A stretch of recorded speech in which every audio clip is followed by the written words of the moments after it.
Você acompanha Jornal da Rede Alesp.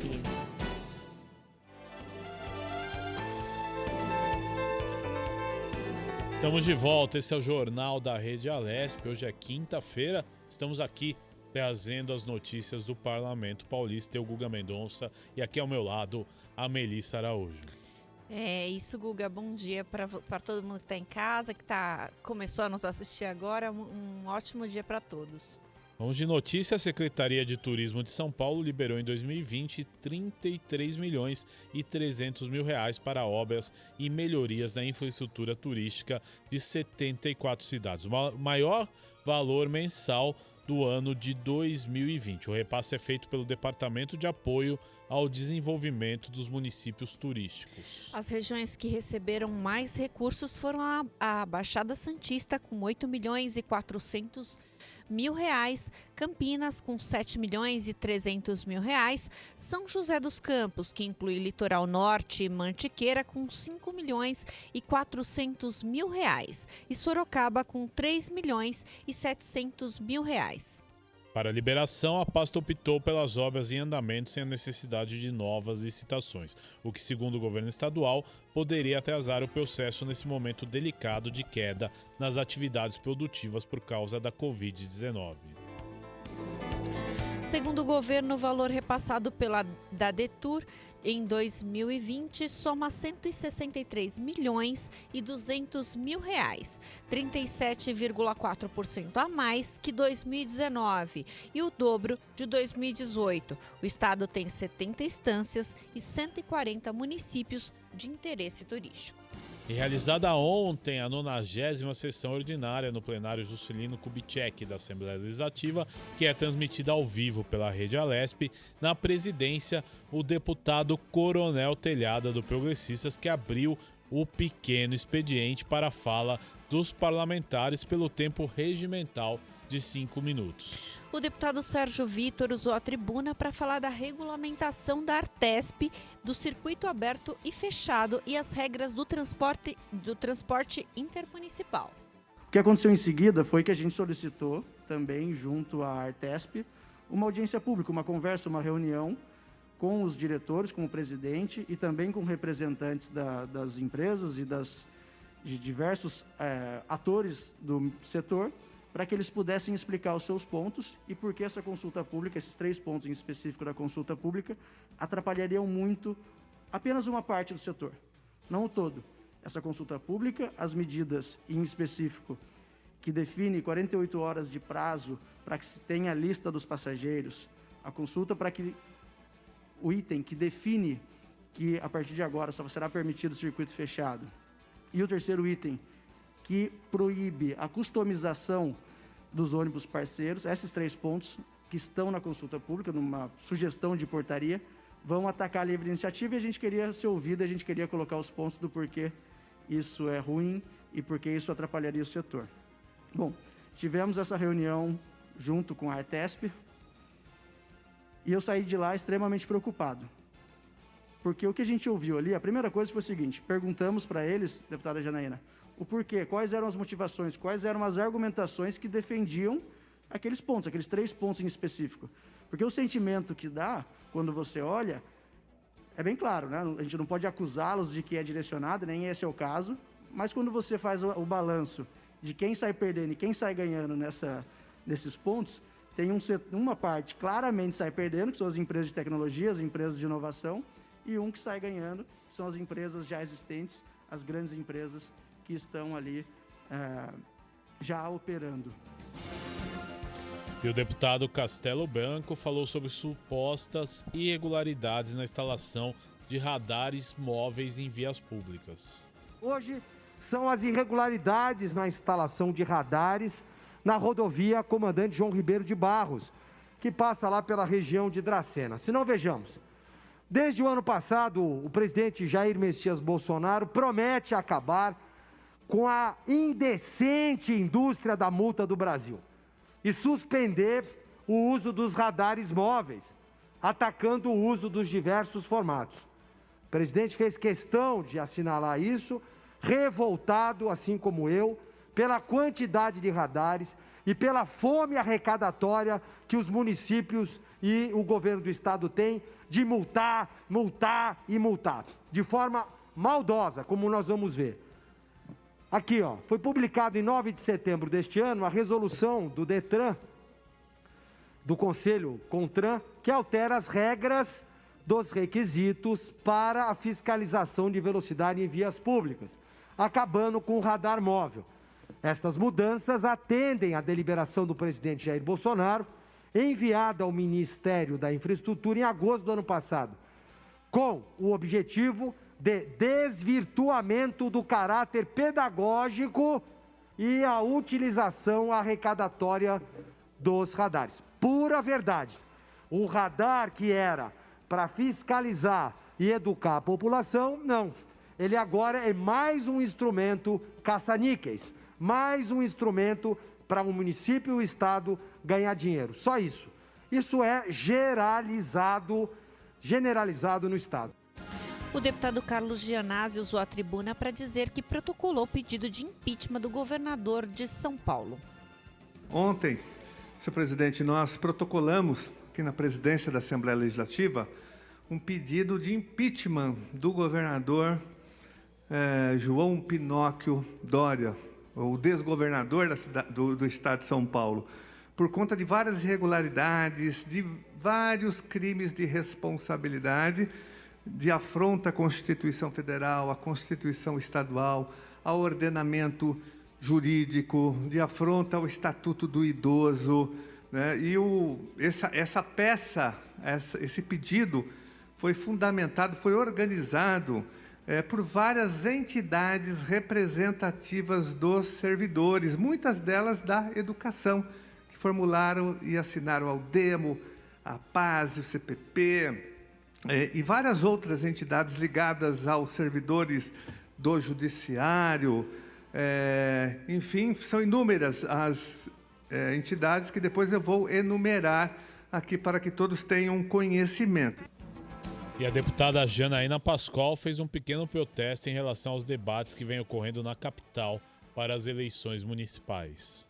Eu não considero democrático que emissoras de TV, veículos de comunicação, cerceiem o verdadeiro debate na medida em que convidam apenas os candidatos que estão nos primeiros lugares nas pesquisas de intenção de votos, pesquisas estas que têm sido feitas com critérios questionáveis.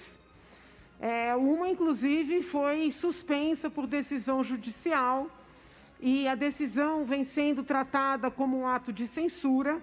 Entretanto, quando se verifica a porcentagem das pessoas questionadas, entrevistadas, nota-se uma disparidade entre a representatividade dos entrevistados e a representatividade da população. Muitas são as emissoras que se negam a fazer os debates. As que fazem, estabelecem critérios que excluem muitas pessoas. Eu já declarei meu voto, mantenho meu voto, não entendo que seja aqui o locus para fazer campanha eleitoral. Mas, incrivelmente, aqueles candidatos que trazem propostas diferenciadas, que trazem propostas novas, estão sendo excluídos do diálogo, estão sendo excluídos de muitos meios de acessarem a população. O deputado Ricardo Melão usou a tribuna para continuar a falar da Artesp, no que diz respeito à regulamentação de transporte coletivo de passageiros sobre fretamento. Surgiu essa iniciativa por parte do governo do estado de São Paulo, através dessa portaria, para regulamentar esse decreto, que já é de 1989. E essa portaria, ela cria limitações para os fretados, né? Aí lhe pergunto, o que surgiu, quando vai surgir uma nova regulamentação, eu já não gosto de regulamentação, quando vai surgir uma nova regulamentação, a gente imagina que vai acompanhar a inovação, que vai fomentar a inovação, mas não. Essa portaria cria uma série de regras burocráticas, né? Entre elas, só para trazer um exemplo aqui, obriga que você disponibilize uma lista de passageiros com até 48 horas de antecedência você precisa, sendo que a regra atual era até 1 hora. E hoje, com a tecnologia, você consegue ter a lista muito rapidamente. Por que aumentar esse prazo de 48 horas? Segunda coisa, circuito fechado. Agora, se você reúne um número de passageiros interessados em fazer o transporte até uma cidade, eles se cadastram ali nessas plataformas, surgindo a demanda, se fretam um ônibus, né? Agora, simplesmente, eles querem fazer o circuito fechado. Você não pode ir só apenas para uma cidade. Você tem que obrigatoriamente ter a cidade de volta. Ou seja, e terceira, que aí eu gostaria muito que explicasse, que eu não vejo outro motivo. Impedir, né, que esses ônibus fretados tenham ali, constem o logo da empresa que os contrata. Então imaginem só, qual é o sentido disso a não ser, no meu ponto de vista, evitar essa nova tecnologia que está trazendo evolução, emprego e renda, e oportunidade para os fretados. E o deputado Altair Moraes fez críticas a uma circular expedida por uma escola no Rio de Janeiro. Hoje a minha amiga, a deputada Janaína Pascoal, me mandou uma mensagem mostrando de algo que ela viu, que eu achei, não posso dizer engraçado, porque dá raiva, né, falar que isso é engraçado. Mas eu vou colocar aqui para alguns entenderem o que é a linguagem não binária. Coloca aqui, por favor. Eu acho que tem aí a matéria. Está aí, ó, é o Mussum, né? Eu acho que alguém se lembra dele, né? Grande humorista. Mas está aí, ó. Colégio Brasileiro do Rio de Janeiro enviou uma circular, presta atenção, pais, uma circular de alunos para comunicar que passará a adotar a forma querides alunos na sua tarefa de combater a binaridade de gênero, entre outras iniciativas, mas é muita bagunça nesse país, rapaz. Aí diz aqui, ó, faz parte da neutralização do gênero gramatical, adotado um conjunto de operações linguísticas voltadas tanto ao enfrentamento do machismo e do sexismo no discurso, quanto à inclusão de pessoas não identificadas com o sistema binário de gênero, explica a escola. Eu quero saber onde diabo a gente vai parar, meu Deus do céu. Mas é um absurdo, isso é uma afronta contra a língua portuguesa. A gente entende que as pessoas têm uma opção diferente, que pode ser o que for. Agora, mexendo na língua portuguesa, e aí manda uma circular. Eu estava lendo aqui algumas coisas que eu vou pontuar. Segundo a escola, isso faz parte da neutralização de gênero gramatical. Só que tem o seguinte, isso é um verdadeiro absurdo. Sabe por quê? Porque é uma afronta direta à nossa língua portuguesa, até porque o uso dessa linguagem, ela é inexistente no português, meu Deus do céu. Será possível que eu tenha que ser tão burro para não entender isso? Ah, mas tem que incluir, tem que respeitar, é verdade. Eu incluo pessoas, excluo outras, né? Vamos imaginar a linguagem não binária para os deficientes visuais. Eles lendo em braille, como vai ler? Alunos, todes, deputados, boa tarde a todos. A gente ouve isso aqui, dói no ouvido, não vejo ninguém se pronunciando. Até parece que é uma coisa maravilhosa que está acontecendo no nosso país e as pessoas ficam caladas. Eu não vou ficar calado, eu não vou me calar. No grande expediente, o deputado Jorge do Carmo usou a tribuna para falar das eleições municipais do dia 15 de novembro. Vem essa tribuna hoje, quarta-feira, que antecede as eleições municipais em todo o Brasil, no próximo dia 15, para dizer da importância que tem a gente, nós brasileiros e brasileiras, sabemos escolher os nossos representantes. É bem verdade que nosso povo ainda, o povo brasileiro, escolhem vereadores, prefeitos, deputados, senadores, presidente da República, ainda por aquilo que vê nos meios de comunicação, na televisão, na propaganda, e não fazem, muitas vezes, uma reflexão mais segura, mais ponderada, do verdadeiro representante, especialmente do Poder Legislativo. Vi uma reportagem, numa pesquisa, que diz que, lamentavelmente, quase 70% do povo paulistano, aqui na cidade de São Paulo, por exemplo, não sabem em quem vão votar para vereador. Não escolheram ainda o seu vereador. Isso é uma demonstração de que realmente o cidadão, o eleitor, não se preocupa, não pensa um pouco antes, não faz uma reflexão antes de escolher o seu representante no âmbito municipal no caso das eleições agora de 2020. E às vezes deixam-se levar pela mídia, né, pela propaganda fácil, por aquilo que está sendo falado. A gente tem visto nas propagandas eleitorais muitas faltas de verdade, né? Mentiras, na verdade. Muitas mentiras.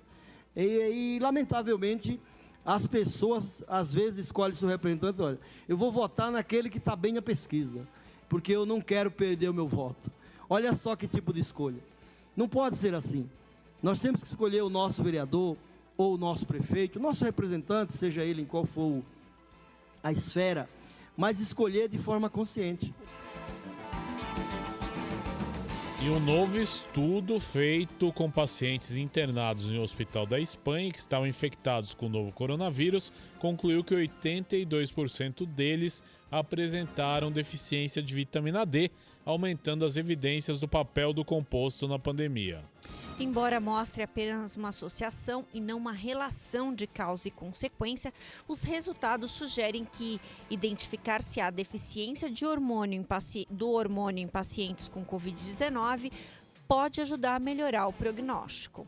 A pesquisa mostrou ainda que o tempo de internação foi maior entre as pessoas com baixos níveis de vitamina D, já em relação à mortalidade a diferença não foi tão significativa. E vamos de mais entrevista aqui no Jornal da Rede Alesp desta quinta-feira. Agora nós vamos falar com a Luz Marina, que é professora e diretora de escola. Ela vai nos falar sobre o ano letivo nas escolas no interior de São Paulo, principalmente no município de Casa Branca. Bom dia, Luz Marina. Seja muito bem-vinda ao Jornal da Rede Alesp. Bom dia, Melissa. Obrigado pelo convite e é um prazer falar sobre educação. Com certeza. É importante, né, a gente primeiro pedir um cenário, né? Como é que está a situação aí no interior de São Paulo? As escolas já têm previsão de volta? Como é esse cenário atual? E eu te perguntaria, como é que ficou o ano letivo de 2020 diante de tudo isso? Bom, Casa Branca, nós não voltaremos esse ano de 2020. Quando estava prevista a volta das escolas estaduais para o dia 8 de setembro, a Prefeitura, ouvindo o Departamento de Saúde, nós encontrávamos na fase laranja, embora a onda já estivesse sendo estabilizada, mas a gente ainda estava na fase laranja. E a cidade aqui tem 28 mil habitantes, então é uma cidade do interior, pequena, nós temos um hospital só, então chegaram à conclusão que se houvesse um número, né, grande de disseminação do Covid, talvez o hospital não comportaria. Então, a prefeitura decretou nenhuma escola, né, nós retornamos, nem as estaduais, nem municipais e nem as particulares, tá? Hoje, agora nós encontramos na fase amarela, né, os casos estão mais estabilizados, mas como teve o decreto, então as escolas não voltarão mesmo. Embora as escolas estaduais, a minha escola é uma escola estadual, nós permanecemos aberta. Desde março, esses 8 meses, nós permanecemos aberta para atender os pais, aos ex-alunos que vinham, né, até nós para buscar histórico ou alguma informação, para orientar os alunos na realização das atividades. Nós também ficamos muito preocupados, a gente começou a entregar material impresso, e aqueles alunos que não tinham acesso à internet usavam a escola e usando todos os protocolos de segurança e higiene, tá? Então, nós equipamos a escola, mas a escola precisou de ficar aberta durante esses 8 meses. Professora, a gente por conta da pandemia, né, os alunos precisaram seguir os seus estudos de maneira online. Como é que foi a adaptação nesse sistema e quais foram as dificuldades que vocês encontraram para se adaptar aí nessas aulas virtuais? Bom, não foi fácil, sabe? Primeiro que quando suspenderam as aulas, nós achamos que não seria por tanto tempo, né? Então, os professores precisaram mesmo de uma formação contínua muito grande, porque eles tiveram que adequar as aulas, né, ao trabalho remoto. E foi assim, nós aqui na escola começamos a utilizar os grupos de WhatsApp, a vídeos, a usar plataformas do Google para estar comunicando com os alunos. Então, mas no final os professores até gostaram de trabalhar dessa maneira.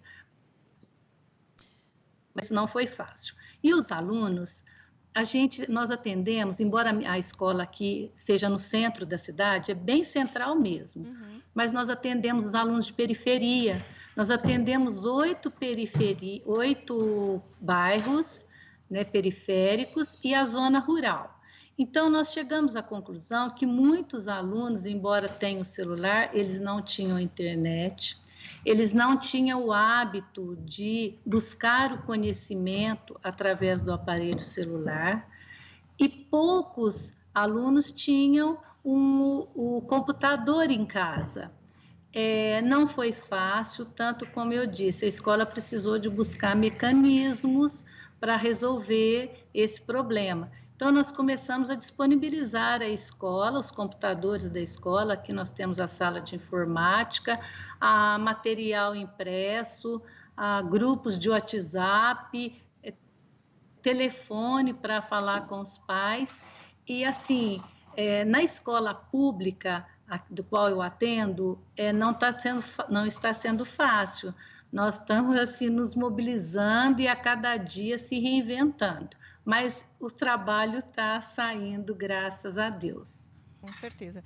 Professora, essa semana, o secretário de Educação, Rocieli Soares, anunciou que se as crianças não apresentaram ao longo todo esse período que estamos em aula online, se não apresentaram nenhuma atividade, elas não vão passar de ano, né? Eu queria saber como é que tem sido a adesão dessas aulas online aí na escola da senhora. As crianças estão participando, elas estão entregando as atividades. Como que vocês estão administrando essa questão do avanço aí da série para as crianças? E só para a gente deixar mais completa aí essa questão, tem algum pai, alguma mãe que está pedindo que o aluno não passe para outra série porque está percebendo que ele não conseguiu assimilar esse ano? Infelizmente tem, viu? Melissa, o secretário essa semana lançou a resolução 82, né, do qual ela é bem clara, os alunos vão para a série posterior através da progressão continuada. E progressão continuada não é progressão automática. No nosso dia a dia aqui, nós temos algumas séries que é a progressão continuada, o aluno tem que ter pelo menos a frequência de 75%. E como ter essa frequência de 75% se eles estão em trabalho remoto, né? Então, a escola se lançou de mecanismos, viu? Nós, assim, estamos, né, falando em rede social, nós estamos levando carros de som nos bairros, avisando os alunos que é importante eles estarem fazendo as atividades, senão eles poderão ser reprovados. Mas a nossa intenção não é essa. Nós vamos lançar a mão de todos os meios. Nós aqui na escola, nós criamos simulados e até mesmo impressos, porque se o aluno não tiver a internet ou um aparelho celular ou o computador que dê para ele fazer as atividades, a escola está disponibilizando as atividades impressas, os computadores. Nós temos aqui um grupo de tutoria Então, cada professor tem alguns alunos tutoriados e esses professores estão fazendo uma busca ativa com os alunos através de telefone, grupos de WhatsApp, Facebook e até mesmo agora nós chegamos ao ponto de ir até a casa dos alunos e levarem as atividades. Tudo isso porque o secretário também, nessa resolução, está dizendo que se os alunos não entregaram nenhuma atividade, né, não fizeram as avaliações, em janeiro vai ter a recuperação. Então, nós estamos criando assim todos os meios, os mecanismos, para que o aluno encerre o ano dia 23 de dezembro. Caso a gente não conseguiu nenhum contato, mesmo com todos os esforços, esse aluno vai vir em janeiro fazer a recuperação. E se de tudo ele também não vir, infelizmente, esse aluno, né, poderá ser reprovado, sim. E voltando à sua pergunta, Melissa, tem muitos pais que chegam aqui na escola, vários, e falam, pode repetir o meu filho, ele aprendeu muito pouco, ou não aprendeu nada, ou ele não quer fazer atividade, ele tem o hábito de jogar ao celular e não tem o hábito de fazer as atividades. Então, nós orientamos os funcionários, né? Eu também estou sempre ali na linha de frente e converso muito com os pais. Agora, essas aulas online é uma tendência. Quantas faculdades já estão trabalhando somente online? E nós vemos que as escolas também nunca mais voltará só com as atividades presenciais, impressas, até mesmo as avaliações, provavelmente nós vamos trabalhar dessa maneira online. E também a gente não sabe como vai ser a situação do mundo, do país, perante a pandemia.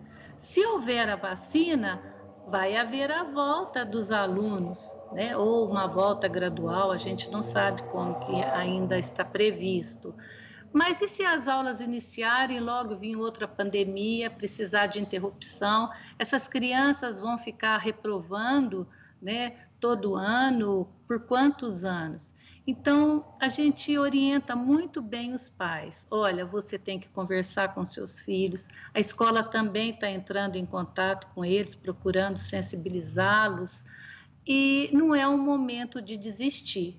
A gente quer que os alunos, né, consigam vencer essa época de pandemia, vencer esse processo educativo e continuem na sua sala com seus colegas e eles vão ter oportunidade de, o ano que vem, estarem fazendo recuperação, reforço aqui na escola.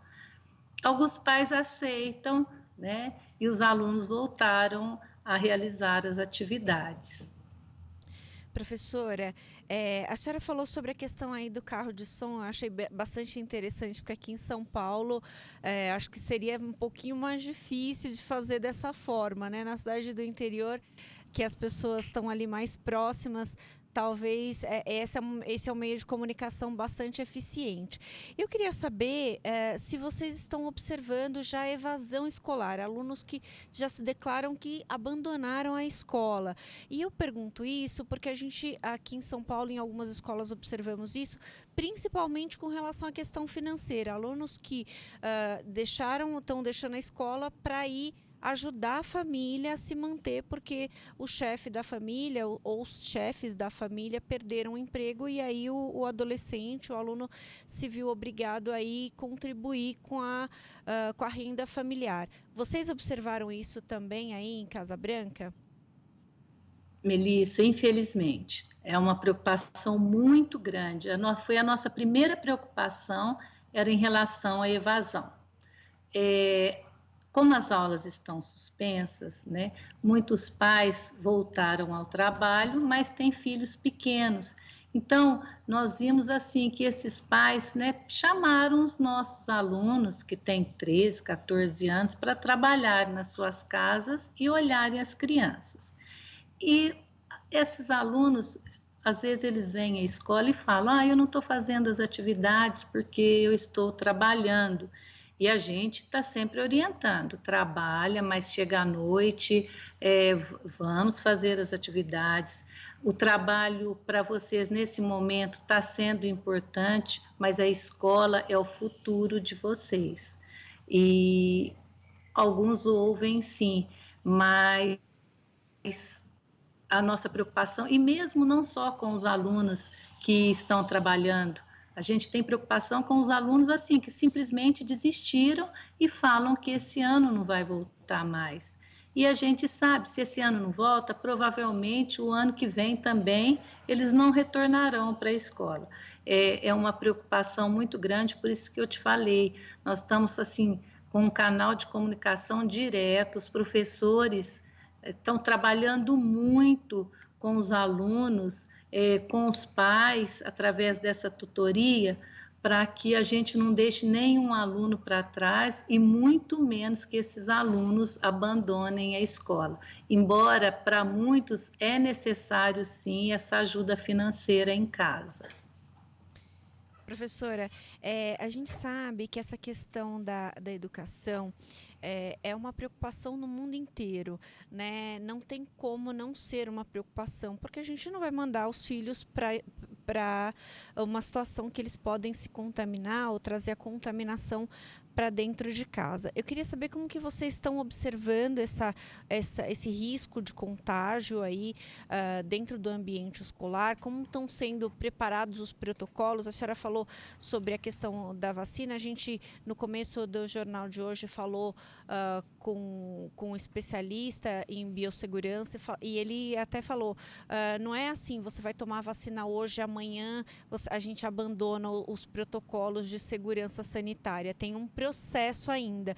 Então eu queria saber como que vocês estão se preparando para esse momento de ajustar aí o ambiente escolar para ser seguro para as crianças. Como as aulas estavam previstas para a volta 8 de setembro, Melissa, e nós fomos orientados, né, com esse protocolo de retorno às aulas. Eu vou falar pela escola no qual eu estou de diretora, eu sou diretora. Uhum. Aqui é uma escola diferenciada, é uma escola ampla, é uma escola da velha república. Embora a gente está aqui no interior com 28 mil habitantes, para você ter uma ideia, ela foi construída na mesma época da Escola Caetano de Campos de vocês aí em São Paulo. Uhum. Então, ela tem assim os mesmos moldes, é uma escola muito grande, as salas são espaçosas, os corredores são avarandados, sabe? Então, o pátio é muito grande, então isso já facilitou se a gente tivesse esse retorno. Mas, nós, assim, a gente adaptou as salas de aula, seguindo aquele modelo, né, de 1,5 metro de distanciamento. Os refeitórios também nós conseguimos adaptar, colocar esse distanciamento. E os funcionários foram orientados, né, na questão de aferição da temperatura.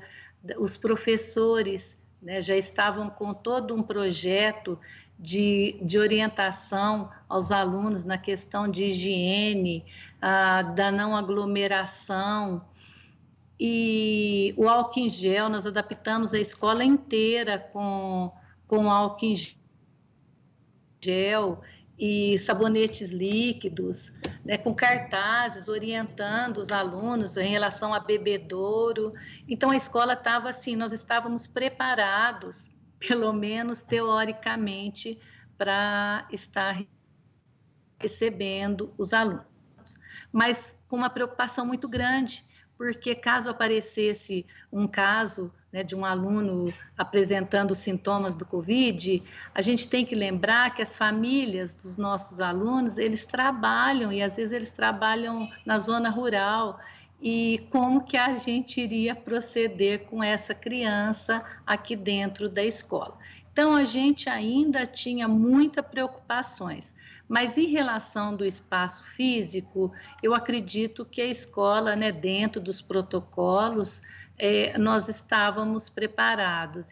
Inclusive, a gente recebeu algumas visitações para estar, né, vistoriando a escola, e eles viram que realmente a gente estava cumprindo esses protocolos, tá? Em relação ao espaço físico e orientação dos professores, dos funcionários. Agora, é importante também a gente abordar um assunto que é a história do ensino online. Você acha que a nossa população, principalmente, né, a população aí que tem menos recursos, está preparada para essa modalidade de ensino? Você acha que demora a adaptação? E aí a gente chega, por exemplo, ao interior de São Paulo. A senhora avalia que esta situação é mais difícil no interior do que nas grandes capitais? Guga, eu acredito que eles não estão preparados ainda. Os meus alunos aqui, como eu disse, é uma escola estadual que atende, né, muitos alunos assim de bairros diferentes, é uma clientela muito heterogênea. Eu acredito que ainda eles não estão preparados para o ensino online. E a nossa preocupação é que aumentam as desigualdades. Enquanto os alunos das escolas particulares, né, estão realmente ali preparando para vestibular, preparando para Enem, os pais também, né, dão importância ao ensino, à escola, cobram mais desses alunos e eles têm essa consciência. Então, nós estamos vendo que 8 meses sem aula começou a aumentar muito a desigualdade nesses alunos, tá? Então, eu acredito que ainda o ensino totalmente online para as escolas estaduais não está ainda os alunos ainda não estão preparados. O que eu vejo assim uma diferença da capital, quando eu ingressei em 2008, eu ingressei aí na freguesia do Ó. Então, o que eu vejo a diferença na capital, que na capital tem muitas oportunidades. A visão que eles têm de vida, de trabalho, é diferente em relação ao interior, né? A capital proporciona muito estágios, eles vivenciam muito empresas, então eles sabem que eles têm que estar atualizados, que vai ter competição no mercado de trabalho. E eu acredito que os alunos, na escola que eu trabalhei, eles eram mais dedicados do que aqui no interior. Embora eu falo assim, a gente tem como missão de estar motivando essas crianças, mostrando um mundo novo para eles, quais são as possibilidades que eles vão ter, né, estudando.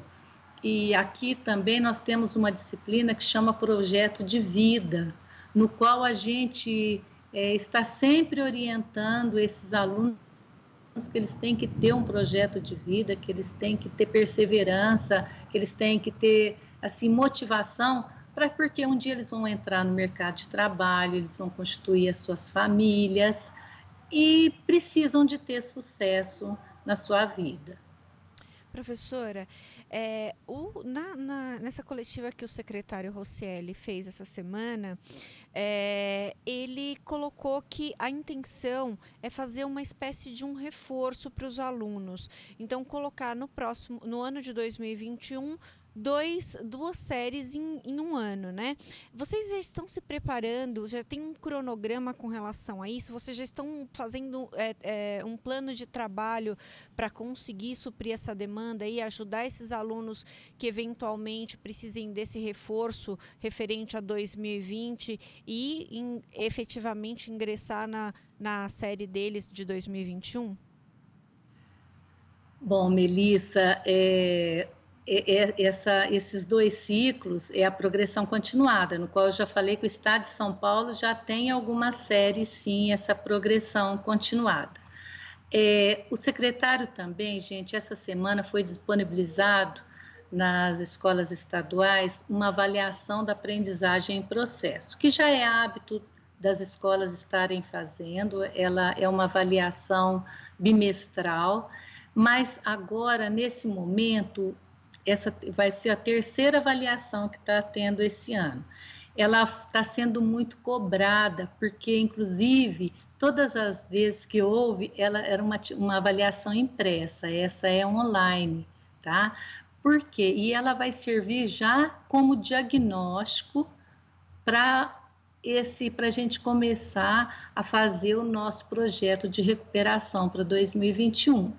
Então, como ela é online, os resultados são muito claros, são verdadeiros, e nós vamos usar esses resultados para já implantar, logo já em fevereiro, os projetos de recuperação para os alunos, né, com as dificuldades, as habilidades defasadas dos alunos pelo ano de 2020.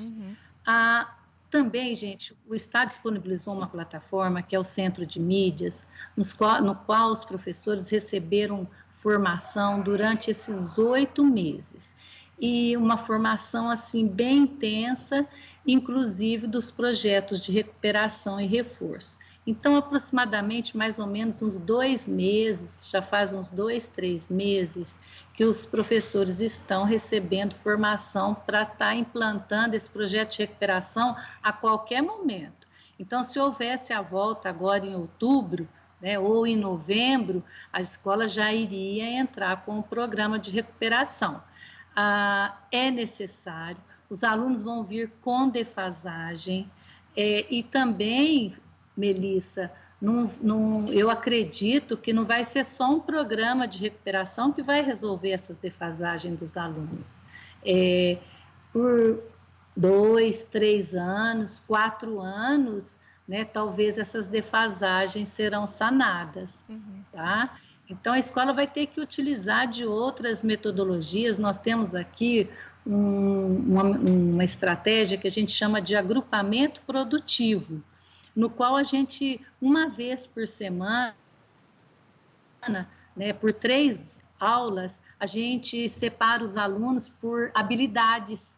Então, independente das séries, os alunos têm dificuldade ainda naquela habilidade, né, uma vez por semana, eles estão com um professor lá, agrupados com os seus pares, justamente para a gente trabalhar aquelas habilidades defasadas. E não é só essa, vai ter que utilizar de várias estratégias para que esses alunos, né, recuperem o que não foi assimilado nesse ano de 2020. Muito obrigada, professora, pelos seus esclarecimentos aí sobre a educação aí na cidade de Casa Branca. Muito obrigada, um ótimo dia para a senhora. Obrigado, professora. Até uma próxima oportunidade. Obrigado vocês, tá? Vamos de mais notícias aqui no Jornal da Rede Alesp desta quinta-feira. A Secretaria de Estado de Saúde promove nesta quinta-feira, das 10 da manhã às 2h30 da tarde, uma ação de testagem para HIV e sífilis, além de infecções sexualmente transmissíveis que podem ser evitadas com o uso de métodos contraceptivos e preventivos e de diagnosticadas de forma precoce. Por isso, serão 250 testes rápidos para cada doença, com a distribuição de 7,2 mil preservativos masculinos, 600 preservativos femininos, 2 mil sachês de gel lubrificante e materiais informativos. A iniciativa acontece na Estação Brás do metrô, na linha 3 vermelha, e deve se repetir nos dias 19 e 26 de novembro. Segundo a Secretaria, a ação conta com a participação de 50 profissionais do Centro de Referência e Treinamento CRT DST AIDS São Paulo, braço operacional da Secretaria de Saúde que coordena a testagem. Com o apoio do metrô, os testes rápidos são práticos e de fácil execução, com resultado em 30 minutos, além de serem gratuitos, confiáveis e não requererem jejum. Os testes rápidos possibilitam que a população tenha acesso ao seu resultado de forma ágil e, caso o resultado seja positivo, para HIV ou sífilis, uma nova amostra de sangue é coletada e encaminhada para teste laboratorial para confirmação do diagnóstico. Se o resultado for positivo, o paciente é encaminhado a serviço de referência assistencial para início do tratamento. Mais informações podem ser encontradas no site www.crt.saude.sp.gov.br ou através do telefone 0800 1625 50. E vamos conferir os números do coronavírus em todo o Brasil. 163.406 mortes confirmadas até às 8 horas da manhã desta quinta-feira, segundo o levantamento feito pelo consórcio de veículos de imprensa a partir de dados da Secretaria de Saúde. O balanço indicou que 564 mortes aconteceram nas últimas 24 horas. 5.749.007 casos foram confirmados. E segundo um estudo britânico feito pelo Imperial College London e pela Ipsos Mori, mostrou que a imunidade das pessoas infectadas e curadas pelo novo coronavírus cai bem rapidamente, especialmente em quem foi assintomático, e essa imunidade pode durar apenas alguns meses. O estudo foi feito entre junho e setembro com 350 mil pessoas escolhidas de forma aleatória na Inglaterra, que se submeteram a testes regulares para ver se permaneciam com anticorpos da Covid-19. Nesse período de estudo, a proporção de pessoas que testaram positivo aos anticorpos caiu de 6% para 4,4% da população estudada, o que sugere uma redução dos anticorpos semanas depois da infecção. Outro dado divulgado é que, embora todas as faixas etárias apresentem redução, a maior porcentagem é entre os idosos. As pessoas com mais de 75 anos tiveram queda de 39% entre junho e setembro. Já entre os jovens de 18 a 24 anos, a redução foi de 14,9%. Vamos conferir agora o destaque que marcou esse primeiro bloco do Jornal da Rede Alesp. A Prefeitura de Serra Negra concluiu as obras de pavimentação e os serviços de melhoria do sistema viário na Avenida Antenor Salzano, que interliga os bairros de Alto das Palmeiras e Colinas do IP.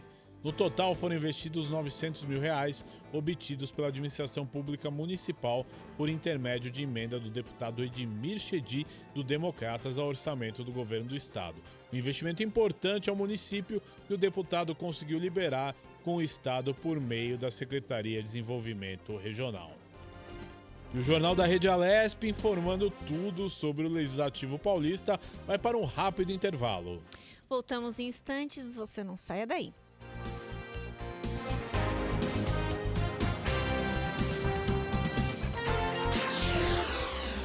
Você acompanha Jornal da Rede Alesp.